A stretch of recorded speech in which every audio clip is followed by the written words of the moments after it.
Vamos a leer el texto de Ana María Fernández, El campo grupal, Notas para una genealogía, 1986, capítulo 2, lo singular y lo colectivo, y vamos a leer el apartado A, B y C. Lo singular y lo colectivo. Y mi soledad no ataca más que la inteligibilidad de las cosas.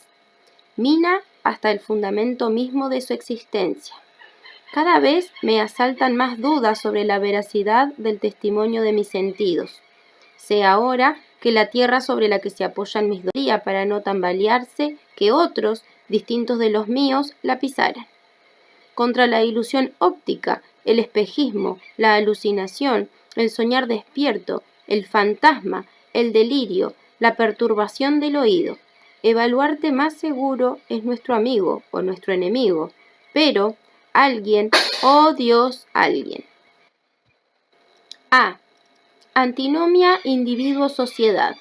Si bien en la actualidad puede considerarse que las relaciones de los seres humanos con el medio que los rodea son inherentes a la propia humanización, el problema de la relación de los individuos entre sí ha sido considerado desde diferentes puntos de vista. Podrían esquematizarse las posiciones más opuestas diciendo que desde una de ellas se considera el individuo en tanto singularidad como una realidad en sí mismo. Solo él percibe, piensa, ama u odia, se siente responsable, toma decisiones, etc. El grupo, la sociedad, lo colectivo, serían generalizaciones teóricas que no tendrían otra consistencia que la realidad misma de ese individuo. En la tesis contraria, el individuo como tal, independientemente de los demás, sería una mera entidad lógica. Únicamente el grupo, el colectivo, la sociedad son reales. Solo a través de dicha realidad se presentifica la instancia individual. Según esta concepción, el individuo sería producto de su ambiente, sea él consciente o no de ello. O dicho de otra manera, el individuo sería un cruce de relaciones sociales. Como puede observarse tanto en una como en otra posición, la relación individuo-sociedad está pensada desde un criterio antagónico, es decir, que ambas resuelven la compleja tensión entre lo singular y lo colectivo, desde un paradigma disyuntivo, muy propio del pensamiento occidental, según el cual singularidad y colectividad conforman un par de contrarios. Presentan, por lo tanto, intereses esencialmente opuestos y se constituyen desde lógicas esencialmente diferentes.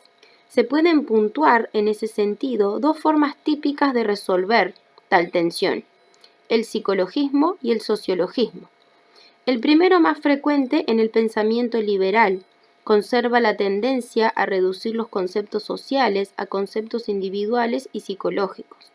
El segundo, más frecuentemente en el pensamiento socialista, ha ido en sentido contrario, hacia la reducción de los conceptos individuales a una idea globalizada de la historia y de la sociedad. Ambos fomentan un antagonismo entre individuos y sociedades. El primero en favor de una idea abstracta de individuo, el segundo en favor de una idea abstracta de sociedad. En muchos tramos este libro se observará cierta insistencia en el señalamiento de sesgos psicologistas o de operaciones de psicoanalismo. No debe entenderse de esta preferencia como una consideración de mayor importancia del psicologismo con respecto al sociologismo. La justificación de tal insistencia radica en otra afirmación, aquella que ubica al psicologismo o al psicoanalismo como los impensables más frecuentes de la cultura psi. Así, por ejemplo, dentro de las posiciones psicologistas en la psicología académica, puede observarse la presencia de la antinomia individuo-sociedad en el campo grupal, en la tajante divisoria de aguas entre individualistas y mentalistas que recorrió los primeros tramos de este campo disciplinario. A su vez, esta polémica desarrolla nuevas formas argumentales en el campo del psicoanálisis, cuando esta disciplina incorpora formas grupales de trabajo clínico. Aquí, una de las divisorias se ha establecido entre aquellos que han nominado a su quehacer grupal como psicoanálisis en grupo y a aquellos que lo han llamado psicoanálisis de grupo. Pero el interés de estas puntuaciones no es solo histórico. La preocupación con respecto a la tensión entre lo singular y lo colectivo, como así también la necesidad de su reflexión por caminos que no se deslicen hacia los clásicos reduccionismos, cobra absoluta vigencia en la actualidad, tratando de superar las formas dicotómicas de abordaje de esta temática. Así, por ejemplo, interrogaciones tales como ¿cuál es la dimensión de lo social histórico de la constitución de la subjetividad? ¿Cuál es el papel de la subjetividad en los procesos históricos sociales? Dan cuenta de la necesidad actual de desdibujar las formas antinómicas de pensar esta cuestión.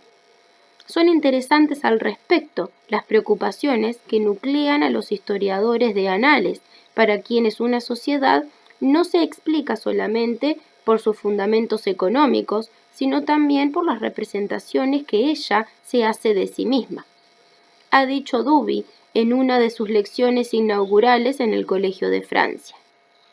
El sentimiento que experimentan los individuos y los grupos, sus posiciones respectivas y las conductas que dictan ese sentimiento, no son determinados inmediatamente por la realidad de su condición económica, sino por la imagen que de ella se hace, la cual jamás es fiel, sino que es siempre inflexión del juego de un conjunto complejo de representaciones mentales. Obsérvese cómo desde este tipo de planteos quedan en cuestionamiento diversas antinomias simultáneamente. Así, no solo lo singular y lo colectivo, sino también lo objetivo y lo subjetivo, lo material y lo ideal, la economía y la cultura, abriendo nuevas formas de enlace entre lo imaginario y lo social. B. Espacios.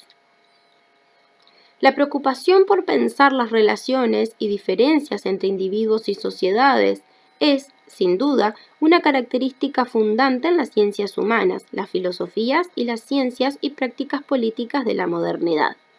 En este sentido, se señalan dos espacios donde estas consideraciones se han desplegado. Si bien cada uno de ellos ha dado características propias al tratamiento de la tensión entre lo singular y lo colectivo, no está de más subrayar que suelen presentar amplias zonas de entrecruzamiento. Se hace así referencia al espacio científico académico y al ético político. 1. Espacio científico académico. La oposición individuo-sociedad ha atravesado la psicología y la pedagogía a través de las interminables polémicas Nature-Nurture, y la sociología a través, por ejemplo, de la célebre oposición Tarde-Durkheim. Estas polémicas clásicas no solo han constituido los debates fundadores de las ciencias humanas, por el contrario, pueden encontrarse aún hoy, por ejemplo, en las discusiones sobre el origen del lenguaje, la psicología del conocimiento, etc. Atraviesan, asimismo, tanto las diferentes conceptualizaciones sobre los grupos humanos en las diversas orientaciones de la psicología social, como también los abordajes psicoanalíticos con grupos, análisis del grupo o en grupo, etc. Se ha señalado que los primeros intentos para comprender en el campo de la psicología la problemática grupal se organizaron en un traslado mecánico de conceptos de la psicología individual de la época. En reacción a esta forma de abordaje de corte individualista, se ubicaron las tesis sustentadas por McDougall y Durkheim, etc.,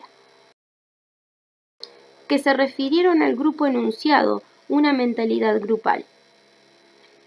Esta polémica se desarrolla en el cruce de un debate entre dos posiciones doctrinarias encontradas. La tesis individualista y la tesis de la mentalidad de grupo da cuenta, de alguna manera, de la dificultad de poder comprender la articulación del funcionamiento de las fuerzas sociales con los actos de los individuos. Ya Asch señalaba que los grupos parecen más poderosos y a la vez menos reales que los individuos, y si bien parecen poseer propiedades que trascienden las individuales, solo los individuos pueden originarlos. Para la tesis individualista, los individuos constituyen la única realidad y tiende a negar realidades a los grupos. En tanto sostiene que los procesos psicológicos ocurren tan solo en los individuos y estos constituyen las únicas necesidades accesibles a la observación. Por lo tanto, si los individuos son los únicos actores reales, el término grupo constituye una ficticia abstracción cuando pretende algo más que referirse a la suma de reacciones recíprocas de los individuos. De esta forma, para la tesis individualista, en rigor, no existen los grupos. Grupo será un término colectivo que hace referencia a una multiplicidad de procesos individuales. Siguiendo esta línea de reflexión, para comprender los fenómenos sociales, debemos rastrearlos hasta llegar a las propiedades de los individuos, de tal forma, en tanto estos son los únicos actores sociales, los acontecimientos de un grupo. Las instituciones, creencias y prácticas siguen los principios de la psicología individual y son producto de la motivación individual. En síntesis, no existen los grupos en las instituciones ni en las sociedades, nada que no haya existido previamente en el individuo. Las acciones de todos no son nada más que la suma de las acciones individuales tomadas separadamente. En oposición a la tesis individualista, se desarrolló la noción de mentalidad de grupo, a partir de la observación por la cual, cuando los seres humanos viven y actúan en grupos, surgen fuerzas y fenómenos que siguen sus propias leyes y que no pueden ser descritos en términos de las propiedades de los individuos que los componen. Afirmarán, por ejemplo, que el lenguaje, la tecnología o las relaciones de parentesco no constituyen el producto de las mentalidades y motivaciones individuales, sino que por el contrario son procesos que poseen leyes propias, diferentes e irreductibles a los individuos. Algunos autores, como Durkheim, se refieren al grupo como una entidad mental. Las mentalidades individuales, al formar los grupos, originan un ser que constituye una individualidad psíquica de una nueva índole. Consideran al grupo como una entidad distinta de la suma de los individuos. Afirmarán, asimismo, el efecto de las fuerzas sociales y de las instituciones sobre los individuos. De acuerdo con esta tesitura, el individuo aislado constituye una abstracción fuera del grupo. No posee carácter definido, si bien sus potencialidades son necesarias para el funcionamiento del grupo, no son causa de los acontecimientos del mismo.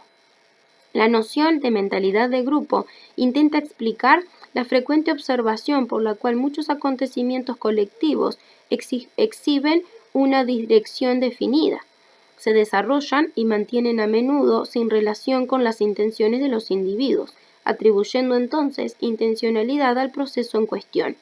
En ese sentido es que Asch puntualizó aquello que denominó la falacia antropomórfica de la tesis de mentalidad de grupo, ya que si bien esta corriente parte de una premisa correcta, por la cual se constata que la acción de un grupo produce efectos que superan los efectos de los individuos aislados, a partir de ello deduce la existencia de una mente de grupo que otorgaría dirección e intencionalidad a los momentos grupales. Esta mente de grupo, en consecuencia, sería cualitativamente análoga a la mente individual, aunque cuantitativamente supra-individual. En síntesis, si bien operaron una importante reacción a la tesis individualistas, tal vez la única respuesta posible en tal momento histórico, focalizando la especificidad de lo grupal, quedaron delimitados por cierto sustancialismo de la época. No pudieron sostener que los grupos existían de un modo cualitativamente diferente a los individuos. Pareciera ser que este antropoformismo fue la única alternativa con que encontraron los primeros pensadores que pudieron demarcar cierta particularidad de lo grupal, no reductible a sus integrantes. De esta forma quedó abierto, ya desde ellos, el camino para largas y reiteradas traspolaciones, en tanto el grupo es pensado como un supraindividuo con los mismos mecanismos de funcionamiento interno, a lo sumo con algunas diferencias de superficie en cuanto a su falta de sostén biológico, pero que en todo caso afectan a la semejanza y no a la analogía entre ambos tipos de individuos. Esta polémica de tipo académico doctrinario, si bien puede encontrarse en la arqueología de la disciplina, ha atravesado insistentemente el campo grupal. Se hace necesario, por lo tanto, someter a elucidación crítica, desconstruir dos ficciones. Por un lado, la ficción del individuo que impide pensar cualquier pus grupal, por el otro, la ficción del grupo como intencionalidad que permite imaginar que el plus grupal radicaría en que ese colectivo, como unidad, posee intenciones, deseos o sentimientos. Es importante subrayar que estas referencias a la psicología académica no tienen un interés meramente histórico. Puede encontrarse en esta polémica en diversos abordajes psicoanalíticos actuales en el campo grupal, donde no es raro encontrar tendencias a personificar al grupo, adscribirle vivencias o tomar las partes por el todo en el análisis de los acontecimientos grupales. También pueden encontrarse, por el otro lado, fuertes negativas a pensar alguna especificidad de lo grupal. Ambas posiciones producen, cada cual a su modo, sus obstáculos para poder indagar qué herramientas conceptuales específicas habrá que desarrollar desde el psicoanálisis para dar cuenta de aquellos acontecimientos específicos de los grupos. Reproducen, sin saberlo, una polémica que ha atravesado disciplinas de las cuales el psicoanálisis no es considerado tributario. En consecuencia, es importante subrayar que esta antinomia clásica de las ideas sociales, la relación individuos-sociedades en sesgo de que adquiera, se encuentra implícita en toda concepción sobre lo grupal y generalmente determina el alto grado del dibujo que un pensador realiza sobre los grupos. Opera como verdadero a priori conceptual, como premisa implícita desde donde no solo se piensa la articulación de lo singular y lo colectivo, sino también se lee el conjunto de los acontecimientos grupales. En las ciencias humanas, los a priori conceptuales forman parte del campo epistémico, desde donde se constituyen las condiciones de posibilidad de un saber. Se delimitan sus áreas de visibilidad e invisibilidad, sus principios de ordenamiento y sus formas de enunciabilidad. Operan, por lo tanto, en alto nivel de productividad, organizando la lógica interna de las nociones teóricas y el diseño de los dispositivos tecnológicos de una disciplina, desde donde se interpretan los acontecimientos allí gestados. Es decir, que si bien actúan en forma implícita, lo realizan desde el corazón mismo de las teorizaciones e intervenciones de un campo disciplinario.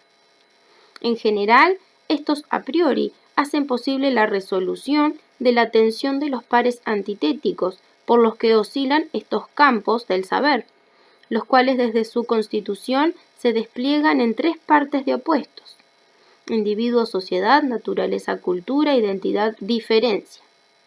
Cuando esta tensión es resuelta, puede observarse con frecuencia que suelen producirse desde criterios dicotómicos muy propios del pensamiento occidental, a partir de los cuales se subsume la lógica específica de uno de los polos al polo contrario, que por lo mismo cobra características hegemónicas. De esta forma, son fundamento de los diferentes reduccionismos, en el caso particular de los a priori referidos al par individuo-sociedad, los reduccionismos psicologistas y sociologistas respectivamente. Así como estos tres pares antitéticos operan desde los momentos fundacionales de las ciencias humanas, podrían incluirse en los últimos decenios otro par: acontecimiento-estructura, de marcada conflictividad de vastas regiones disciplinarias de estos campos de saberes y prácticas.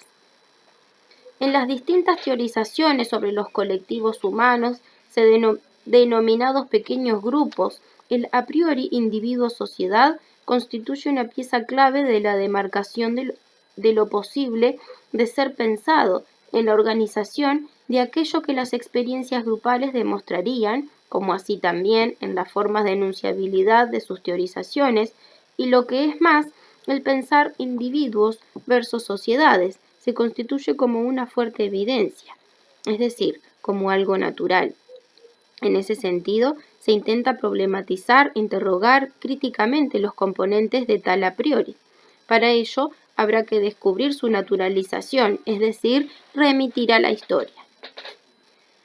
¿De dónde surge esta concepción antagónica de individuos versus sociedades?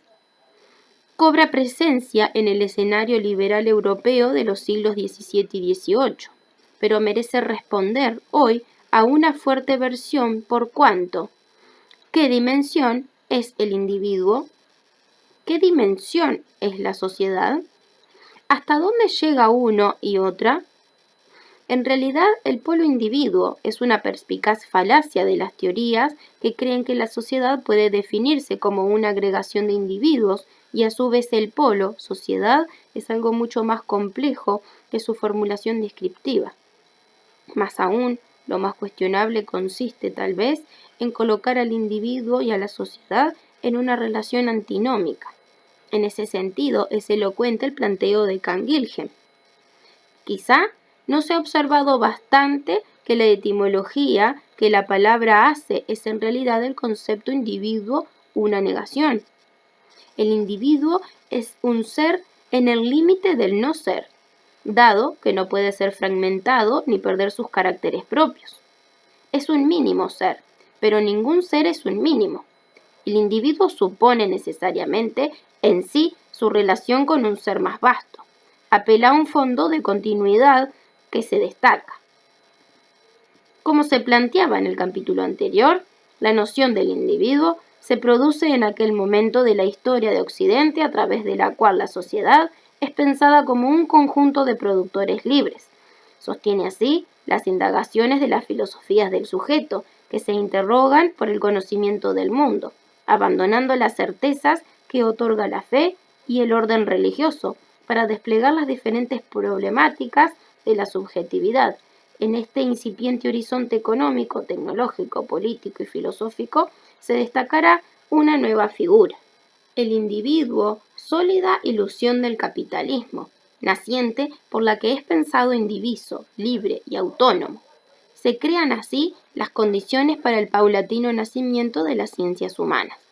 El hombre se constituye desde diferentes saberes para ser pensado, abriendo un espacio propio a los humanismos, antropologías filosóficas y ciencias humanas.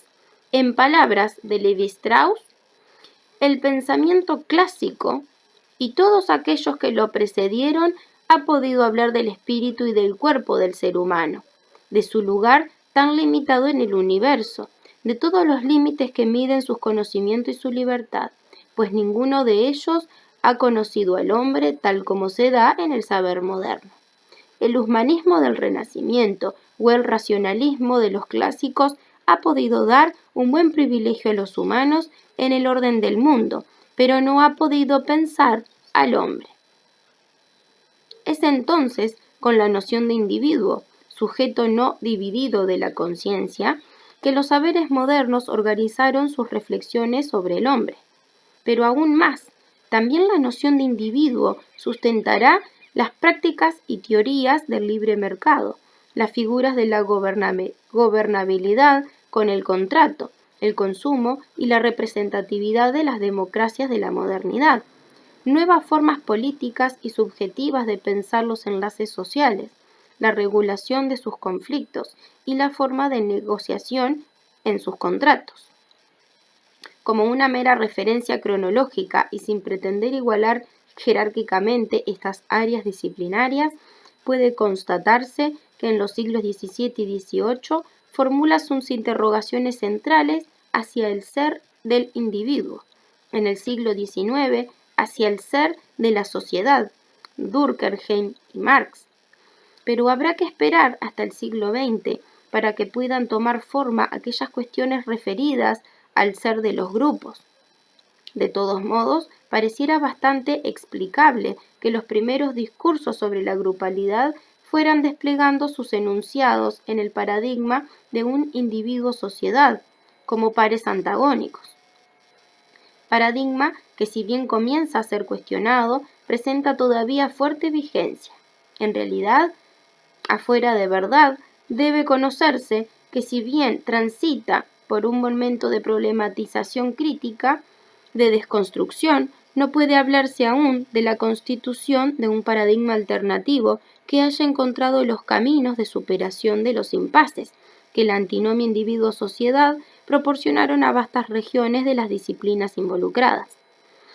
Las teorizaciones que colocan a los grupos humanos como campos de mediaciones entre individuo y sociedad suelen reproducir sin revisar las propiedades antinómicas de estos términos y en tanto parten de dos conjuntos de opuestos, aquellos campos de la realidad que no serían estrictamente indivisos ni estrictamente macrosociales, como los grupos y las instituciones, solo pueden ser pensados como puentes o instancias mediadoras. En forma muy esquemática, podría decirse que el a priori conceptual opera en los diferentes discursos sobre la grupalidad de la siguiente manera. La especificidad de lo grupal la aportan los individuos que lo forman. Habrá que estudiar individuos en grupo. La especificidad de lo grupal es aportada por un plus de los individuos agregados. Habrá que estudiar grupos.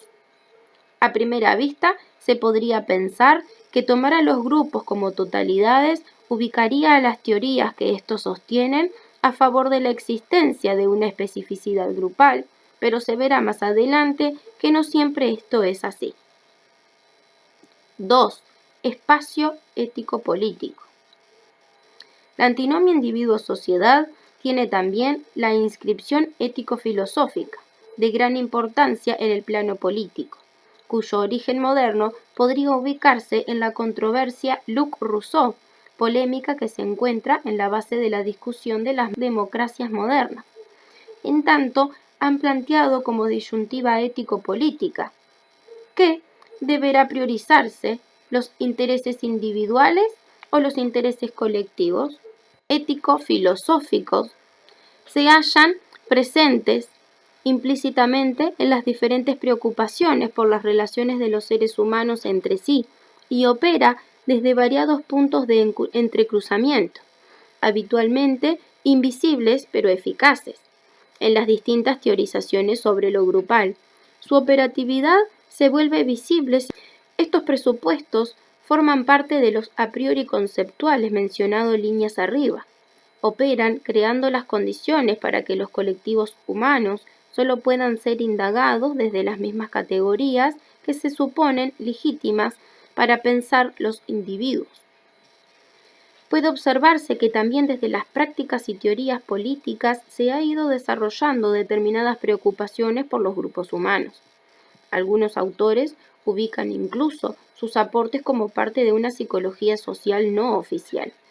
Si bien en este trabajo se abordarán las preocupaciones académico-científicas sobre los grupos, omitiendo deliberadamente las reflexiones que desde el plano político han merecido los grupos humanos. Sin embargo, no podrá dejar de mencionarse el interés que a los políticos y a los cientistas políticos ha despertado algunas incógnitas con respecto al grado de participación o pasividad de los colectivos humanos. Ha insistido una interrogación. ¿A partir de qué condiciones es posible desarrollar o frenar tal potencial participativo? Esta temática ha estado siempre presente en las polémicas políticas de los movimientos revolucionarios, sea de la oposición Robespierre-Danton o Lenin-Trotsky, Rosa de Luxemburgo. Discusión de la capacidad autogestiva de los grupos políticos. O Guevara-Bettelheim, estímulos morales versus estímulos materiales. Organización versus espontaneísmo. El partido como vanguardia, concientizadora o no de las masas, etc. Excede el propósito de este trabajo el análisis de los supuestos que han guiado estas polémicas. De todos modos, y solo a modo de puntuación, Merece señalarse que uno de los múltiples ejes de debate ha estado centrado en dos concepciones políticas de los colectivos humanos, bien diferenciadas: aquella que ha centrado su interés en guiar, concientizar y, por qué no, muchas veces manipular tales colectivos, y aquella que ha puesto en énfasis en el protagonismo autogestivo de los mismos. Obsérvese que la preocupación con respecto al montaje de dispositivos grupales eficaces en disponer condiciones de posibilidad para la gestión y la producción colectiva versus la manipulación y la sugestión de tales colectivos humanos, bien denunciada ya tiempo por Pontails. Es un debate teórico-técnico, pero también ético, de absoluta vigencia en el campo grupal. Así, por ejemplo, muchos trabajos de elucidación sobre el lugar del coordinador sostienen este tipo de interés. Cómo crear desde la coordinación condiciones de posibilidad para la producción colectiva, cómo evitar deslizarse hacia su gestión, la manipulación, en síntesis, cómo no inducir.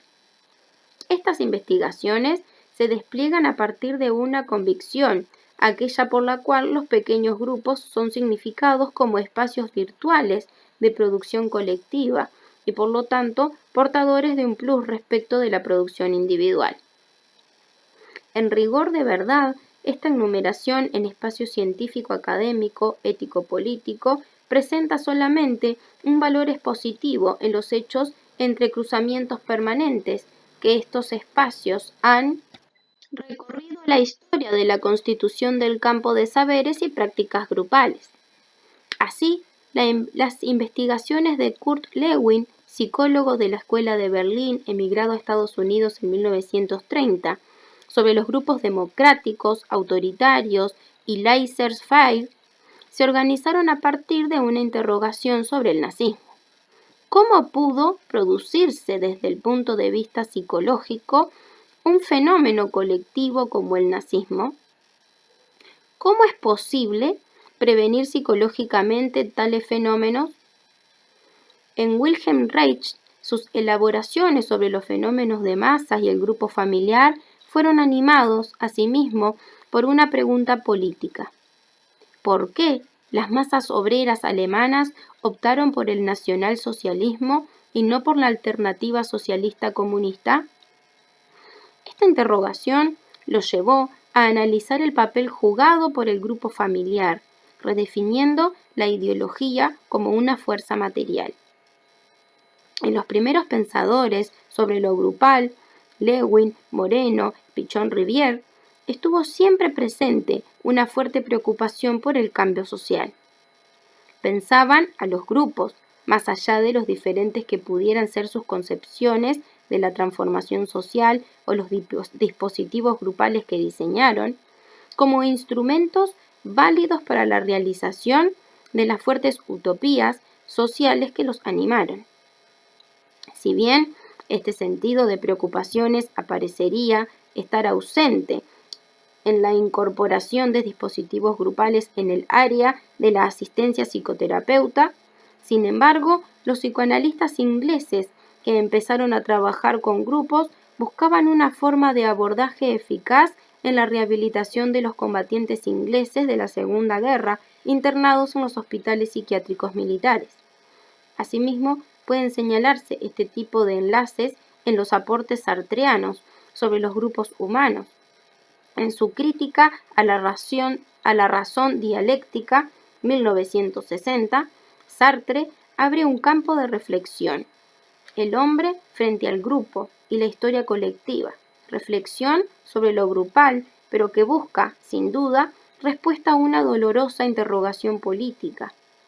¿De qué manera ha sido posible un fenómeno como el stalinismo? También se puede incluir aquí las preocupaciones y replanteos sobre los grupos desarrollados por el análisis institucional de indudables influencias sartreanas. Autores como Louriau, Lapasade, Ardoino retomarán el interés por los grupos de las instituciones las condiciones para el despliegue de sus potencialidades autogestivas, la dialéctica de lo instituido, lo instituyente, etc. Dentro de esa línea son significativos también los aportes de Guattari sobre los grupos objetos y los subgrupos sujeto. Es evidente en todos estos autores la importancia del Mayo francés, como así también su interés por los espacios de autogestión obrera de la Revolución de Octubre y los otros momentos revolucionarios europeos anteriores a la Segunda Guerra Mundial. C. La relación grupo-sociedad. La relación grupo-sociedad ha sido tradicionalmente encarada desde una perspectiva de relaciones de influencia, donde las diferentes es frecuente encontrar fuertes explicaciones de utopías sociales transformadoras en aquellos que desde Fourier en adelante han priorizado lo colectivo. Si bien en quienes han priorizado lo individual, no siempre su paradigma ético-político se encuentra tan desplegado.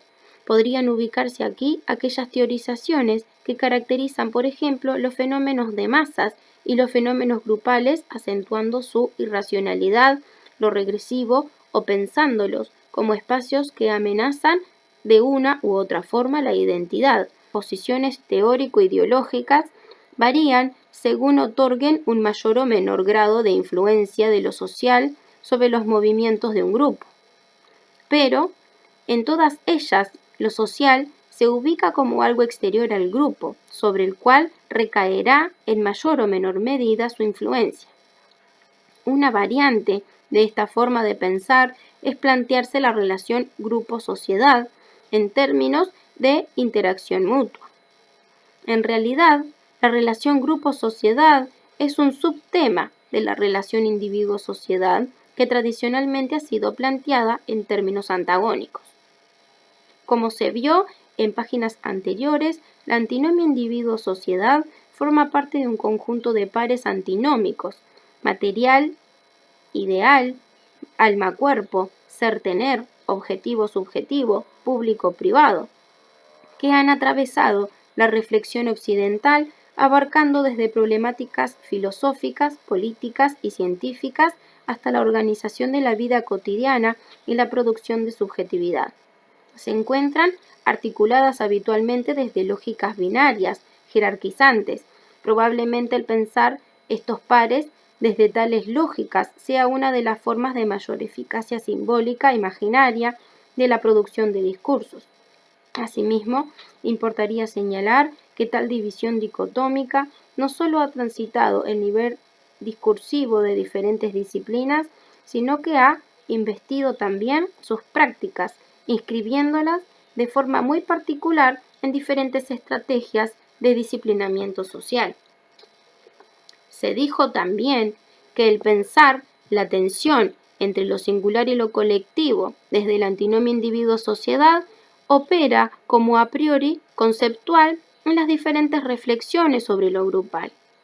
El intento de desdibujar el sentido antinómico de la tensión entre lo singular y lo colectivo es que resulta pertinente repensar críticamente aquella noción por la cual los grupos constituyen un campo de mediaciones entre individuos y sociedades.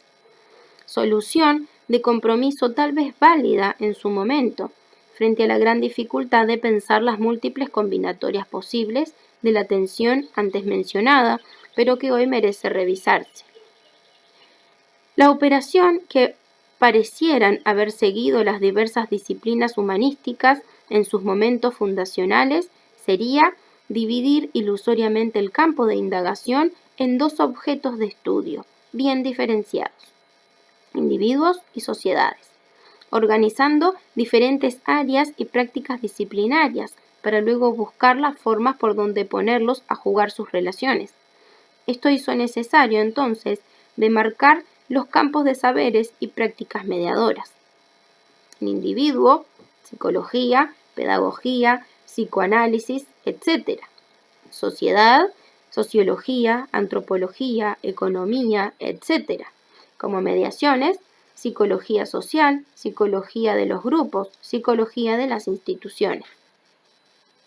Esta noción de los grupos como campos de mediaciones, ha intentado resolver la tensión entre lo singular y lo colectivo a través de la categoría de intermediación. Si bien dicha categoría merece revisión, es necesario destacar que mantiene la presencia del polo social en su análisis de la dimensión grupal.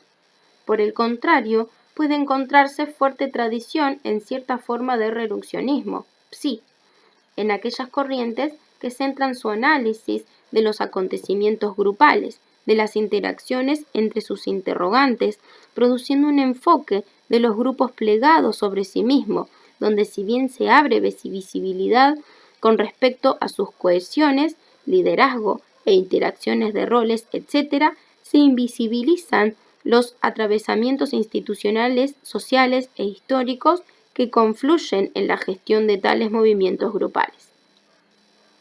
Esta forma de grupismo, al reducir los aconteceres grupales a algunos de sus movimientos, suele operar un efecto de teoría por el cual estos grupos, islas, terminan produciéndose plegados sobre sí mismos. De todos modos, este tipo de reducción se produce en el marco de corrientes que legitiman un espacio propio de lo grupal, es decir, que han podido superar una primera reducción, aquella por la cual los pequeños colectivos humanos no ofrecerían la necesidad de parámetros de análisis propios. Otra manera de resolver la tensión aludida suele ser la negación de la especificidad de los acontecimientos grupales. Puede encontrarse en aquellas formas de abordaje donde el dispositivo grupal es visualizado solo como un espacio, escenario de despliegue de las singularidades en sus diversos juegos especulares, pero excluyendo toda posibilidad de especificidad en el agrupamiento en sí mismo. Un ejemplo, en sentido contrario, puede ofrecerlo la noción de articulación entre horizontalidad y verticalidad de Pichon-Rivière, que mantiene la tensión sin resolver entre ambas instancias. Este autor, horizontalidad y verticalidad, no se subordinan una a la otra, sino que por el contrario, es en el cruce de las diacronias y sincronias grupales donde el emergente adviene. El uso extensivo de la noción de emergente, que suele encontrarse en las prácticas de los grupos operativos, no debe oscurecer la sutileza de esta forma pichoniana de pensar la articulación singular-colectivo. Bueno, hasta acá este audiolibro. Espero que te haya sido de ayuda. Si te gustó, dale me gusta. Y si además conoces a alguien que le pueda interesar, dale compartir para que pueda llegar este video a más personas y ayudar a otros compañeros. También te invitamos a que te suscribas al canal para que estés enterado de las próximas ediciones y próximos videos que subiremos en las próximas semanas.